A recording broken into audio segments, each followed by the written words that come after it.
Untuk membedah mengenai inflasi medis yang terus naik, lantas bagaimana kabar peluang bisnis asuransi ke depan? Selengkapnya akan kami bahas dengan narasumber yang sudah hadir di studio CNBC Indonesia. Ada Presiden Direktur Allianz Life Syariah Ahmad Kusna Permana, Presiden Direktur MSIG Life Wiyanto Chan, dan Presiden Direktur Ciputra Life Hengki Joyo Santoso.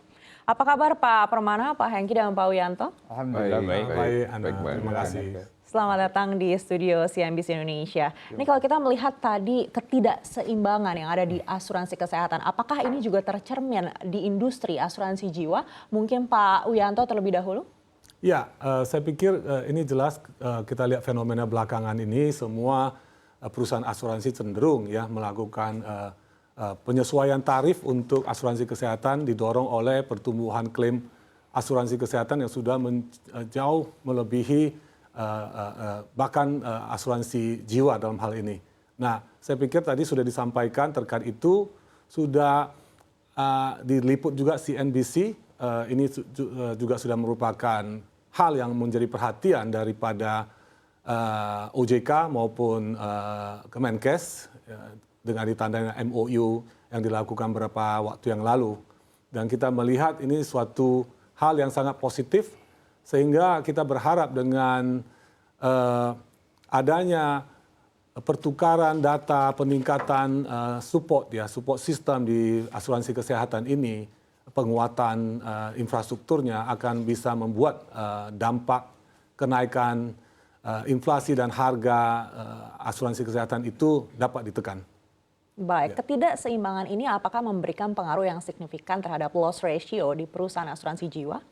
Ya, kalau kita lihat biasanya kan ketidakseimbangan terjadi karena itu harga dengan inflasi maupun claim experience yang terjadi. Tentunya inflasi itu akan berlaku secara umum karena di Indonesia maupun di negara-negara yang tadi disebut ya, Singapura, Malaysia dan lain sebagainya. Namun untuk claim experience tentunya berbeda antara satu perusahaan dengan perusahaan yang lain. Jadi gapnya itu akan berbeda. Tapi lagging ini akan terjadi kalau misalnya suatu premi asuransi itu belum direview misalnya. Biasanya review itu dalam waktu 3-4 tahun memperhatikan faktor inflasi maupun claim experience.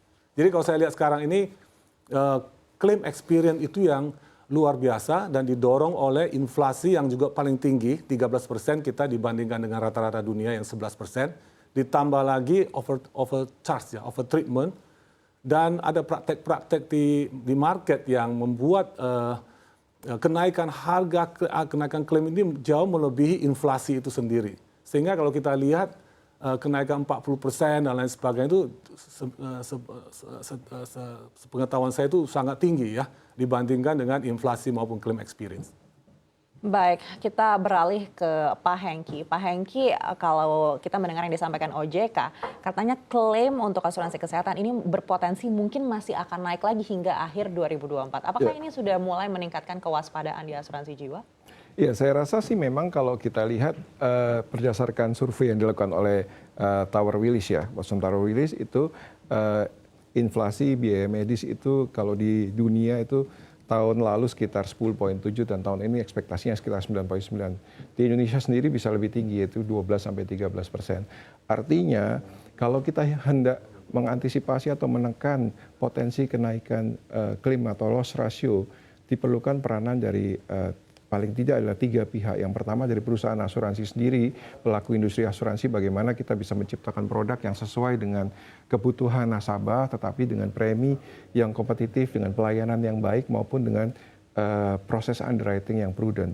Kemudian dari sisi customer sendiri, bagaimana customer awareness akan kesehatan itu semakin ditingkatkan. Jadi fokusnya bukan hanya kuratif, tetapi lebih ke arah preventif dengan melakukan proses diagnosa, screening yang lebih baik di depan sehingga penyakit-penyakit tingkat kesakitan bisa ditekan sehingga akan mengakibatkan loss ratio juga akan turun. Kemudian dari sisi yang ketiga juga penyedia layanan kesehatan juga kita perlu peran serta yang aktif. Artinya jangan sampai misalnya penyedia layanan kesehatan itu memberikan over treatment kepada pasien yang akhirnya akan merugikan pasien sendiri maupun akan meningkatkan potensi loss ratio dari perusahaan asuransi. Di sini salah satu penyebab kenaikan biaya inflasi medis adalah overtreatment yang diduga dilakukan oleh beberapa penyedia layanan kesehatan. Baik, seberapa besar overtreatment ini menjadi masalah di asuransi jiwa? Iya, memang kalau dari sisi overtreatment sendiri saat ini memang kita terus bekerja sama dengan OJK maupun dengan Kementerian Kesehatan ya untuk supaya paling tidak overtreatment ini bisa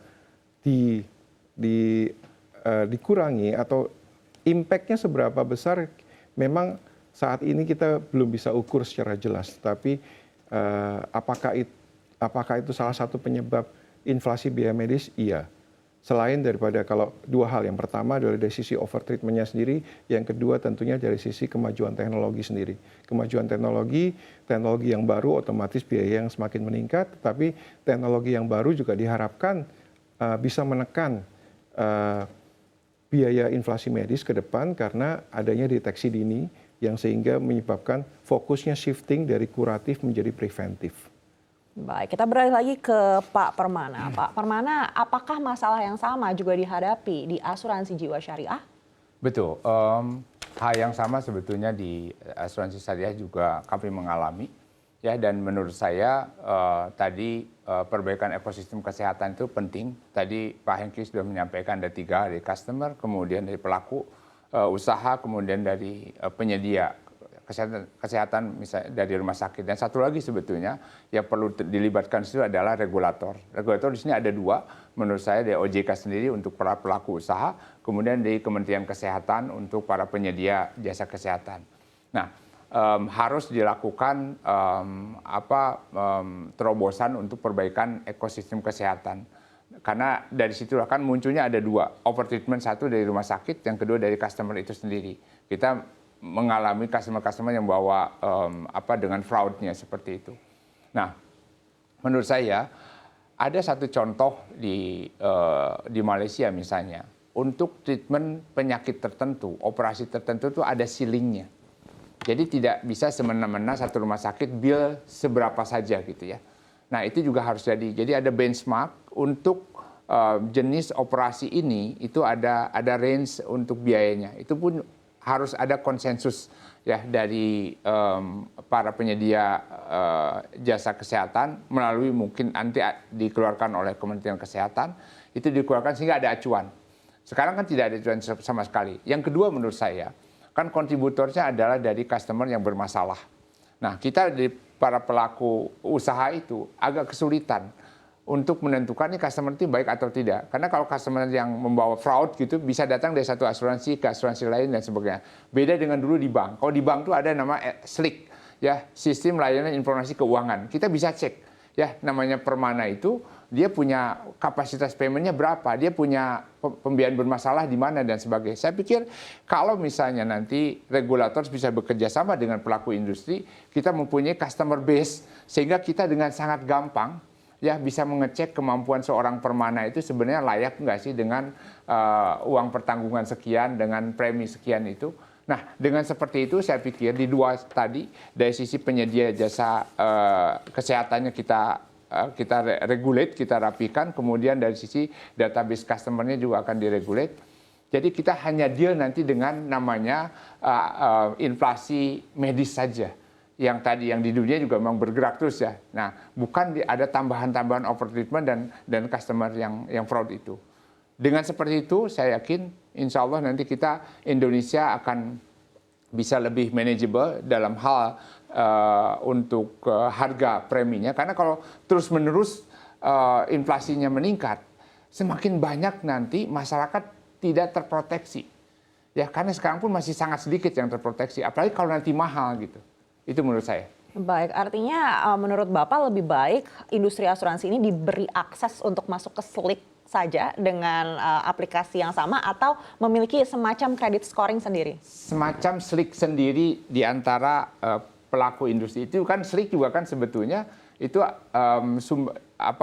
gabungan dari database semua bank di situ. Mereka memasukkan data yang semua di situ dan itu dikelola dan semua orang bisa akses. Ini juga kami juga sebetulnya sudah sedang membicarakan dengan regulator, ya kami semua chip in database kami di situ sehingga customer-customer itu bisa dengan mudah kita lakukan underwriting. Tidak diduga-duga gitu. Karena sekarang pun underwriting yang kami lakukan itu hanya secara unofficial informal saja gitu. Kalau saya kenal dengan Pak Hengki kalau customer ini oke apa enggak? Kan menjadi tidak structure kan kalau begitu. Kalau misalnya nanti ada satu database kita bisa akses begitu, akan sangat membantu.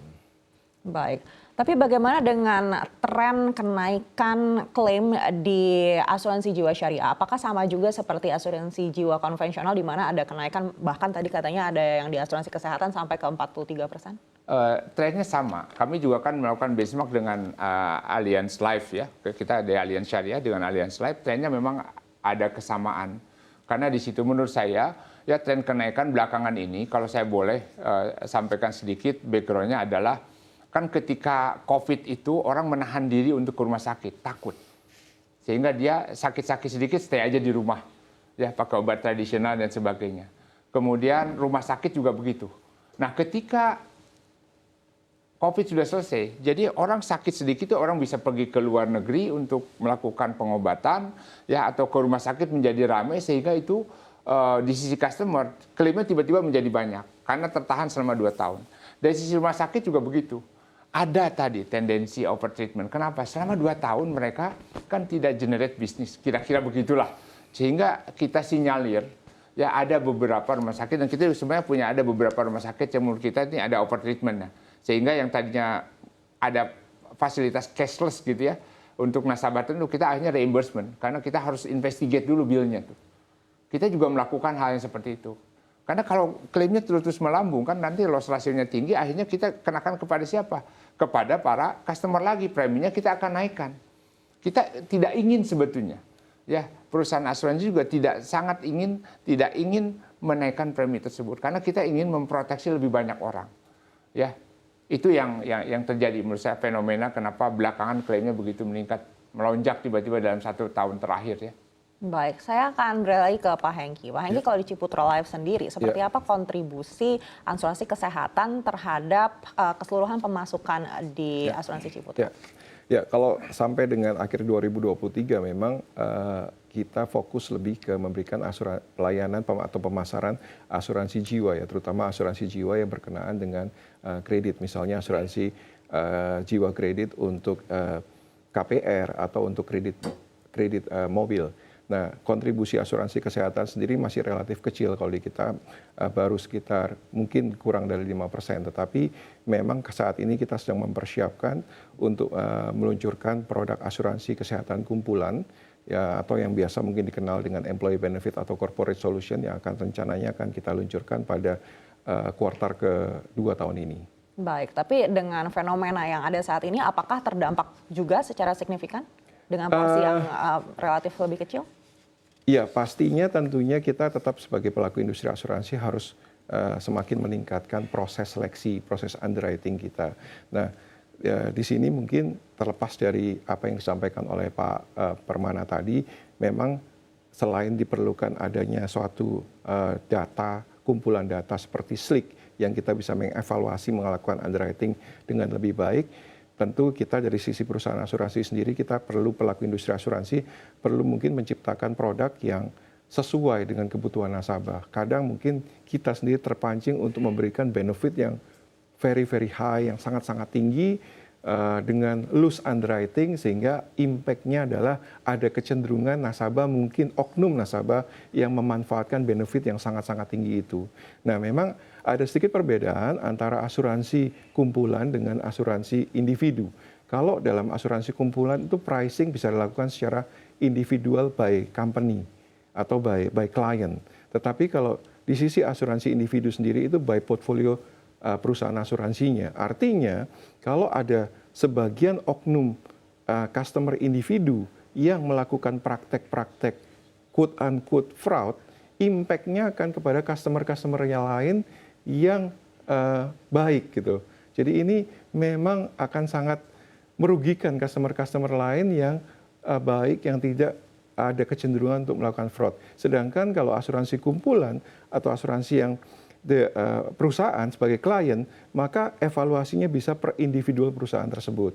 Ya memang ke depan dengan kemajuan teknologi mungkin kita bisa melakukan individual pricing untuk produk-produk asuransi kesehatan yang individu juga.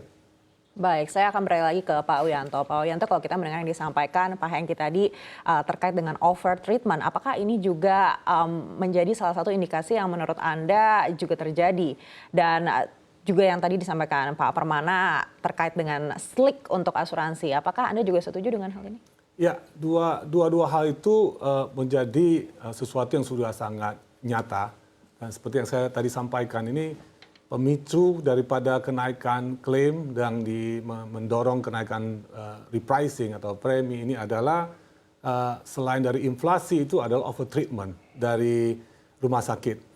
Itu juga tadi sebagai tambahan dari Pak Permana adalah produk-produk yang diluncurkan itu juga memang semakin canggih, semakin besar coveragenya, dan itu juga cenderung membuat para jaringan rumah sakit itu melakukan treatment yang mungkin lebih. Dan sebenarnya ini juga harus disadari masyarakat bahwa over treatment itu belum tentu positif untuk kesehatan masyarakat itu sendiri karena yang namanya over treatment ya. Dan saya pikir hal tersebut itu menjadi pendorong utama. Dan yang kedua tadi pertanyaannya adalah tentang slick ya.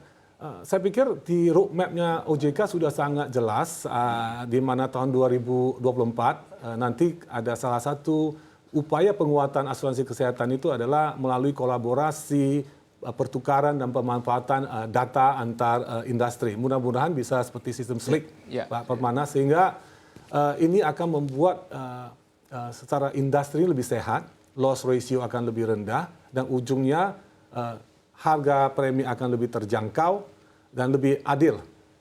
Saya ingin ingatkan bahwa selama ini kan premi asuransi itu kan saling subsidi antara orang yang sehat, subsidi orang yang tidak sehat. Apalagi ditambah kalau orang yang tidak sehat itu masuk tidak sesuai aturan seperti yang tadi Pak Permana sampaikan, akan membuat bebannya lebih besar. Sehingga kalau ke depan ini akan lebih terdistribusi.